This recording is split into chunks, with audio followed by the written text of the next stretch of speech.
Hello student, welcome है आप सभी का आपकी अपनी अकाउंटिंग की क्लास में। तो हमारे जो प्रीवियस वीडियो लेक्चर में टॉपिक चल रहा था स्टैट्स का, कौन सा चल रहा था? मोड की कैलकुलेशन चल रहा था, ठीक है। और मोड में हमने क्या क्या देखा था, एक बार देख लेते हैं। मोड में हमने देखा था कि इसकी मोड की डेफिनेशन देखी थी, इंडिविजुअल सीरीज़ में मोड की कैलकुलेशन कैसे होती है, डिस्क्रीट सीरीज़ में कैसी होती है, ठीक है। और डिस्क्रीट सीरीज़ के एग्जाम्पल से हमने इसको देखा था। अब मैं आपको ना ग्रुपिंग टेबल कैसे बनती है वो इस लेक्चर के अंदर बताऊंगी, ठीक है। ग्रुपिंग टेबल हमने लास्ट टाइम डिस्कस किया था कि डिस्क्रीट सीरीज में कितने मेथड होते हैं, 2 मेथड होते हैं, इंस्पेक्शन होता है और ग्रुपिंग टेबल मेथड होता है।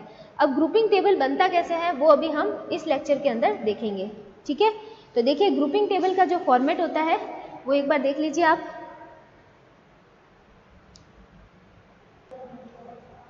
तो देखिए ग्रुपिंग टेबल जो है ना वो कुछ इस तरीके से बनाई जाती है। यहाँ पे ना आप क्या लिखते हो, सारे वैल्यूज़ लिखते हो, ठीक है। आपके जो एक्स वैल्यूज़ होते हैं ना वो आप यहाँ पे रिप्रेजेंट करते हो और ये आपके फ्रीक्वेंसी फर्स्ट का कॉलम होता है, ठीक है। और देखिए फिर आपको क्या करना है, 2 के 2 कॉलम, ठीक है।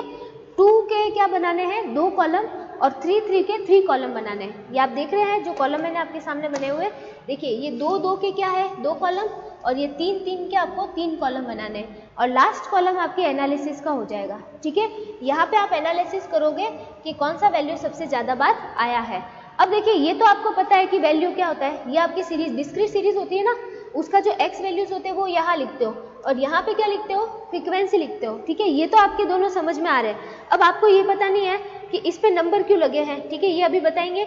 ये देखिए पहले कि ये 2 के 2 का क्या फंडा है और ये 3 के 3 का क्या फंडा है, ठीक है। तो पहले ये सुन लीजिए कि ये जो 2 के 2 कॉलम है ना, इसमें क्या होते हैं कि आपके यहाँ पे जैसे नॉर्मल फ्रीक्वेंसी लिखी हुई है, जैसे मैं यहाँ पे एक एग्जांपल लेके आपको बताती हूँ। जैसे मैंने नॉर्मल फ्रीक्वेंसी लिखी यहाँ पे, जैसे 3, 4, 8, 10, 12, 4 और 2, ये फ्रीक्वेंसीज है, ठीक है। अब इस 2 का क्या करना है, इस 2 से पेयर बनेंगे यहाँ पे, ठीक है। 2 से क्या बनेंगे, पेयर बनेंगे। अब देखिए कैसे पेयर बनेंगे, पहले आपको स्टार्टिंग के इन दोनों वैल्यू को लेना है, इन दोनों वैल्यू की कितनी आ रही है, टोटल 7, ये लिखना है, ठीक है। फिर 8 और 10 का पेयर बनाना है तो ये 18 हो जाएगा। फिर 12 और 4 का बनाना है तो ये कितना हो जाएगा, 16, और नीचे 1 रह रहा है ना तो उसको छोड़ना है, ठीक है। अब बात करते हैं कि ये जो तीसरे नंबर वाला कॉलम है इसके लिए आपको क्या करना है, ये जो फर्स्ट वाला है ना एक वैल्यू, ये 3, इसको छोड़ देना है। फिर अब बनाने हैं आपको जो कॉलम, ये बनाने कैसे है, 4 और 8 का बनाना है। तो 4 और 8 का बनाओगे तो कितना आएगा, 12, ठीक है। फिर आपको 10 और 12 का बनाना है तो ये कितना आएगा, 22। फिर आप क्या करोगे, फिर लास्ट में 4 और 2 का बनेगा, ठीक है। तो 4 और 2 कितने हो जाएंगे, 6। तो ऐसे आपको पेयर बना बना के फ्रीक्वेंसी इसके लिखने हैं, ठीक है। फिर 3 की बात करेंगे ना, तो 3 में देखो क्या मैटर होता है, 3 की बात करते हैं। तो अब स्टार्टिंग के ये जो 3 है, 3 वैल्यूज कौन कौन से देख लीजिए एक बार। एक तो 3 आ जाता है, एक 4 आ जाएगा और एक खुद 8 आ जाएगा, ठीक है। इनके आपको क्या बनाने हैं, पेयर बनाने हैं। कैसे, देखिए इनके पेयर आपको बनाने हैं, तीनों के ऐड करने हैं, 3 और 4 7 और 8 15, तो ये यहाँ पे 15 हो जाएगा। फिर नेक्स्ट 3 10 12 और 4 के, तो 10 12 और 4 के बनाओगे तो कितना होगा, 22 और 4 26, तो ये होगा सेकेंड पेयर, ठीक है। समझ में आ रहा है। फिर देखते हैं आगे हम बात करते हैं किसकी, आगे बात करते हैं नेक्स्ट कॉलम की। तो अब क्या करना है, ऊपर वाली एक फ्रीक्वेंसी को आपको यहाँ पे वापस छोड़ देना है। अब वापस 3 के पेयर बनाने, इन तीनों के कैसे बनेंगे, देखो यहाँ पे बनेंगे ये इन तीनों के पेयर, इनकी टोटल कितनी आएगी, 4 और 8 12 और 10 22, ठीक है। तो यहाँ पे फ्रीक्वेंसी हो जाएगी 22। फिर देखो नेक्स्ट 3 के बनेंगे इन तीनों के यहाँ पे, तो कितने होंगे, 12 4 16 और 2 18, ये यहाँ पे हो जाएगा, ठीक है। अब देखिए वापस 3 के बनाने, लेकिन इस बार आपको क्या करना है, ऊपर वाली 2 फ्रीक्वेंसी छोड़ देनी है। अब ऊपर वाली 2 फ्रीक्वेंसी को यहाँ पे छोड़ देना है। अब आपको इन तीनों के कॉलम बनाने हैं, ठीक है।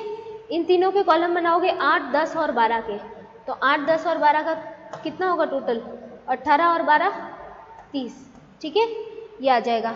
और नीचे फिर तो 2 ही बच रही है तो इनको भी क्या कर देना है, छोड़ देना है, ठीक है।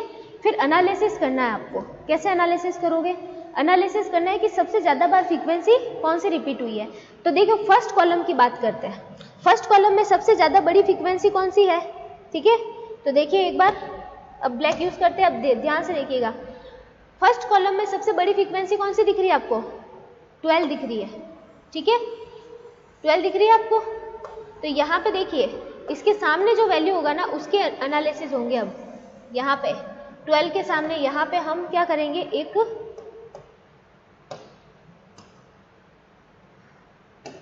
यहाँ पे 1 लगा देंगे, ठीक है, जो वैल्यू है ना उसके सामने। अब आपको ये देखना है कि इनके सामने जो वैल्यू लिखा हुआ होगा यहाँ पे, ठीक है, वो कितनी बार आवृत होता है वो हम देखेंगे। अब इसमें सबसे बड़ी फ्रीक्वेंसी कौन सी है, 18, और 18 यहाँ पे जो 2 वैल्यू होंगे उससे बना हुआ है, तो उसके सामने भी एक बार एनालिसिस में लिख लेना। वैसे ये प्रैक्टिकल क्वेश्चन करेंगे तो आपको अच्छे से समझ में आएगा, अभी तो सिर्फ आपको फॉर्मेट समझा रही हूँ मैं, ठीक है। फिर देखिए नेक्स्ट वाले में सबसे बड़ी कौन सी है, 22। 22 कौन से 2 वैल्यू से बना हुआ होगा, इन 2 वैल्यू से। तो ये 2 वैल्यू यहाँ पे आ जाते हैं, तो एक खुद ये वापस आ गया, तो इसके सामने 1 लग जाएगा और इसके सामने 1, ठीक है। फिर बात करते हैं 26 की। तो 26 3 वैल्यू से, 3 वैल्यू में कौन कौन, एक ये आ जाता है, एक ये आ जाता है और एक ये आ जाता है। तो वापस देखिए ये वापस रिपीट हो गया, ये वापस रिपीट हो गया और इससे ऊपर वाला एक रिपीट हो गया, ठीक है। अब 26 की बात करते हैं। 26 सबसे बड़ा है, तो 26 में कौन से 3 वैल्यूज आ रहे हैं, तो 1, 2 और 3 ये आ रहे होंगे, ठीक है। तो वापस इसके सामने एक डंडा लग गया, एक इसके सामने और एक इसके नीचे वाले के। फिर यहाँ पे देखिए 22 हाइयर हो रही है। 22 कौन से 3 वैल्यू से मिलके बनी हुई है वो यहाँ पे देखना है और एनालिसिस में यहाँ पे आपको लगाना है। फिर यहाँ पे जो सबसे ज़्यादा बार आएगा वो ही आपका क्या होगा, मोड होगा। ये आपके ग्रुपिंग टेबल का मेथड है, ठीक है। क्लियर हुआ मैटर। अब हम बात करते हैं आगे।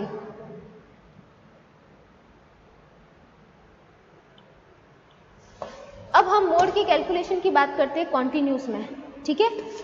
कॉन्टिन्यूस में कौन कौन से मेथड अप्लाई होते हैं आपके, ठीक है। तो देखिए अब बात करते हैं कॉन्टिन्यूस सीरीज।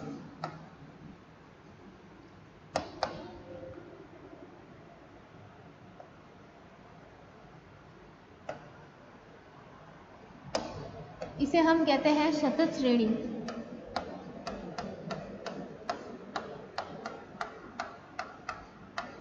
ठीक है।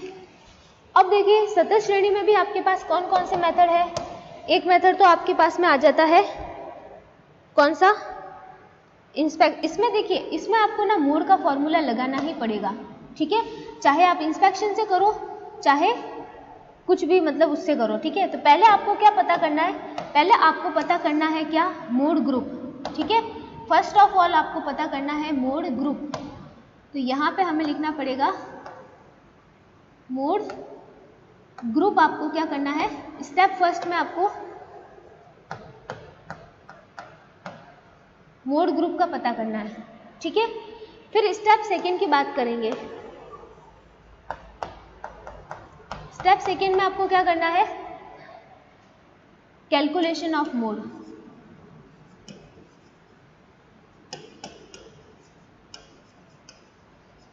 यहां पे देखिए ये दो स्टेप में क्यों कैलकुलेट हो रहा है, ये देखिए पहले आपको क्या, क्योंकि सीरीज कैसी है, कॉन्टिन्यूस है।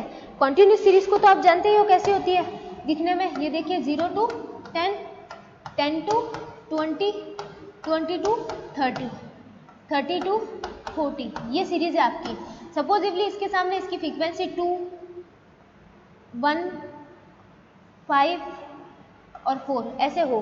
तो अब आपको पता चल गया, ये तो मार्क्स है और ये स्टूडेंट है, ठीक है, नंबर ऑफ स्टूडेंट। अब आपको पता चल गया कि सबसे बड़ी फ्रीक्वेंसी ये है, लेकिन वैल्यू तो देखिए वैल्यू कैसी है, वैल्यू कॉन्टिन्यूस है, फिक्स वैल्यू नहीं है, ठीक है।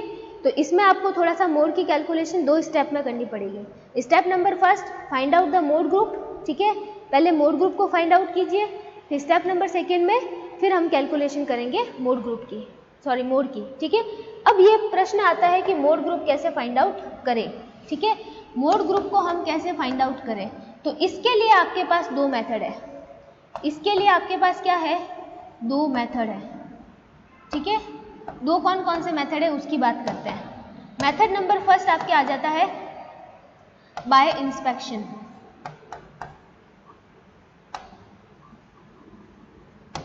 मेथड नंबर सेकेंड आ जाता है आपके बाय ग्रुपिंग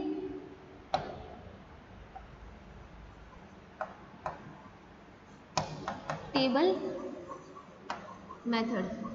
ठीक है, ये दो मेथड आपके सामने आते हैं किसके लिए? मोड ग्रुप फाइंड आउट करने के लिए। समझ में आ रहा है? अब इंस्पेक्शन क्या होता है? निरीक्षण।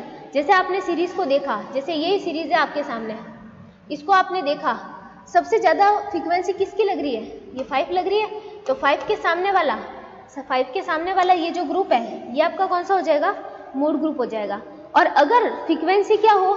अगर फ्रीक्वेंसी रिपीट हो, ठीक है, फ्रीक्वेंसी की पुनरावृत्ति हो रही हो, रिपीट हो रही हो, तो फिर आपको ग्रुपिंग टेबल फॉलो करनी पड़ेगी। और ग्रुपिंग टेबल फॉलो करके आप क्या पता करोगे? Mode group. ठीक है, क्या पता करोगे? Mode group. यहां से तो सिर्फ आपको मोड ग्रुप पता चलेगा, अब तो मोड कैसे पता चलेगा? मोड के लिए तो आपको फॉर्मूला लगाना पड़ेगा। ठीक है, इसका फॉर्मूला है अच्छा खासा, देखिए कौन सा फॉर्मूला है। इसका एक फॉर्मूला है, किसका? मोड का। क्या फॉर्मूला? देख लीजिए एक बार ध्यान से। इसका फॉर्मूला है L1 plus F1 minus F0 upon 2F1 minus F0 minus F2 into I। ये इसका फॉर्मूला है। ठीक है, अब आपको पता नहीं है कि इसके अंदर क्या क्या है। ठीक है, कौन कौन सी चीजें क्या क्या है, ये आपको पता नहीं है, तो अभी आपको बताते हैं। देखिए यहाँ पे बात करते हैं L1 क्या है? L1 है आपकी, फिर देखिए F1 क्या है, फिर F0 क्या है। ठीक है, एक मिनट रुकिए, ये F0 लिख देते पहले, फिर ये F1, फिर ये आपको पता चलेगा F2 क्या है। ठीक है, फिर एक आपको पता चलेगा I क्या है। तो देखिए क्या है ये। L1 की बात करें तो ये होती है lower limit of mode group, mode group की लोअर लिमिट। ठीक है, फिर F0 की बात करते हैं तो F0 क्या होता है? F0 होगी आपके फ्रीक्वेंसी किसकी? प्रीवियस, जो भी प्रीवियस आपका ग्रुप होगा उसकी फ्रीक्वेंसी। तो देखिए यहां पे हम लिख देते हैं frequency of the preceding group.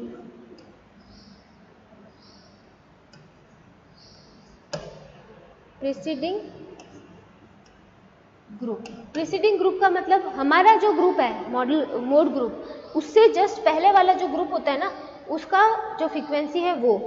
अब F1 क्या होता है? F1 भी फ्रीक्वेंसी होता है।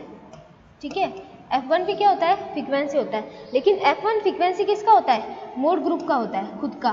ठीक है, मोड ग्रुप का फ्रीक्वेंसी होता है F1, और F2 क्या होता है? ये भी फ्रीक्वेंसी होता है। ठीक है, फ्रीक्वेंसी ऑफ, अब ये कौन सा फ्रीक्वेंसी होता है? ये फ्रीक्वेंसी होता है आपके सक्सीडिंग ग्रुप का। ठीक है, मतलब नेक्स्ट वाला जो क्लास है, फ्रीक्वेंसी ऑफ नेक्स्ट क्लास लिख देते हैं, नेक्स्ट क्लास। ठीक है, ये प्रीवियस क्लास का, ये नेक्स्ट क्लास का, और ये खुद मोड ग्रुप का फ्रीक्वेंसी है। अब आई की बात करें तो आई का मतलब क्या होता है? Class interval. आई का मतलब होता है क्लास इंटरवल। ठीक है, तो समझ में आ गया मैटर क्या है। L1 lower limit of mode group, जो अभी आप मोड ग्रुप निकालोगे उसका लोअर लिमिट। F0 का मतलब क्या होगा? F0 का मतलब होगा कि आपका जो प्रीसीडिंग ग्रुप है, ठीक है, मोड ग्रुप से जस्ट पहले वाला ग्रुप, जैसे ये मोड ग्रुप है, सपोजिवली यही हमारा क्या है? मोड ग्रुप है। तो इस मोड ग्रुप से पहले वाले ग्रुप का फ्रीक्वेंसी क्या होगा? ये हो जाएगा F0, ये इसका खुद का क्या हो जाएगा? F1, और नेक्स्ट वाले ग्रुप का क्या होगा? F2 होगा। ठीक है, ये समझ में आ रहा है? ये मोड ग्रुप का खुद का हो जाता है फ्रीक्वेंसी, और ये उससे पहले वाले ग्रुप का, और ये उसके बाद वाले ग्रुप का फ्रीक्वेंसी, और आई का मतलब होता है क्लास इंटरवल। ठीक है, तो ये फॉर्मूला है आपके कॉन्टिन्यूस सीरीज का। क्लियर हो रहा है मैटर? तो ये कॉन्टिन्यूस सीरीज का फॉर्मूला है। अभी हमने देखा है तो देखिए हमने आज क्या देखा, ग्रुपिंग टेबल कैसे बनती है, इसको हम प्रैक्टिकली बना के देखेंगे, ठीक है, क्वेश्चन के अंदर। इसके बाद में कॉन्टिन्यूस सीरीज में कौन कौन से मेथड है, तो कॉन्टिन्यूस सीरीज में पहले मोड ग्रुप पता करना पहला काम हो जाता है, दूसरा काम होगा मोड की कैलकुलेशन। तो मोड ग्रुप पता करने के दो मेथड है, बाय इंस्पेक्शन और बाय ग्रुपिंग टेबल मेथड, ठीक है। और मोड की जो कैलकुलेशन है उसके लिए फिर आपको फॉर्मूला लगाना होगा, कौन सा वाला, ये वाला, ठीक है। ये इसका मेन फॉर्मूला है, इसका मेन हम कह सकते हैं क्या है फॉर्मूला जो हमें अप्लाई करना होगा, ये वाला, ठीक है। तो ये देखते हैं हम। अब बाकी जो इसके क्वेश्चंस है प्रैक्टिकली हम अप्लाई करके देखेंगे इसको कि किस तरीके से कैलकुलेट होता है, ठीक है। वो हम नेक्स्ट लेक्चर के अंदर डिस्कस करेंगे। ओके।